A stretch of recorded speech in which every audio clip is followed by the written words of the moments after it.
Sige, ako na laman. Okay, so, this is the most coveted crown. No? The Miss Universe lang, oh. Ipakita sila to ang crown ni Palugom, Marlon Piche, nga i-rampa itong kuan. Pag-asa, dahil nga nung deserving sila mo daog, ana. Sige, i-asa sila. Ikaw dahil, ikaw ba makamapata? Okay, candidate number 1. Sige, sap-sap na daw, okay. Overcharge na. Overcharge na.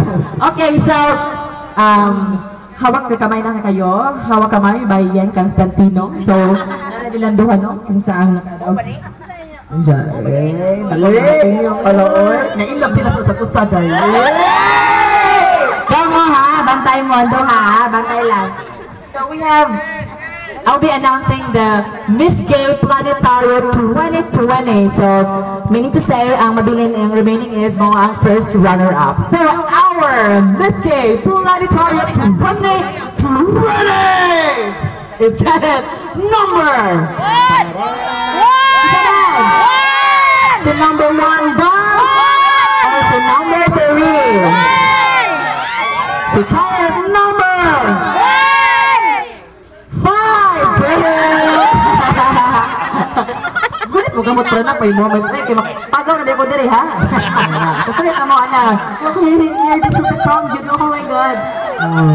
Okay, so, ready na? Ano sa dyan ako, ha? Mga na and 10. The game begins in 5. So thank you so much, Philippine Airlines. Okay, so ladies and gentlemen, our Miss Gay Planetario 2020 is none other than candidate number 3.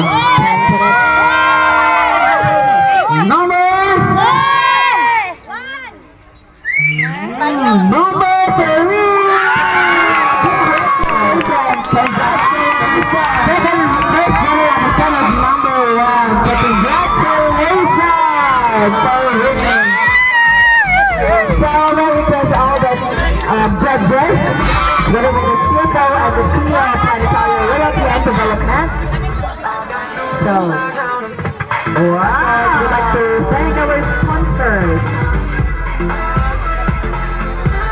for making this possible. Yes, thank you so much, Ma'am Elma, and also the sponsors for today's team building. Our crown is so, gorgeous job. Very perfect, Italia. So, you deserve it. And congratulations also to the those non-winners, right? I will read the sponsors for today. Thank you so much, Alona Land Property, Akara Prime Land, Alicia Residences, Central Lamos, and Amir.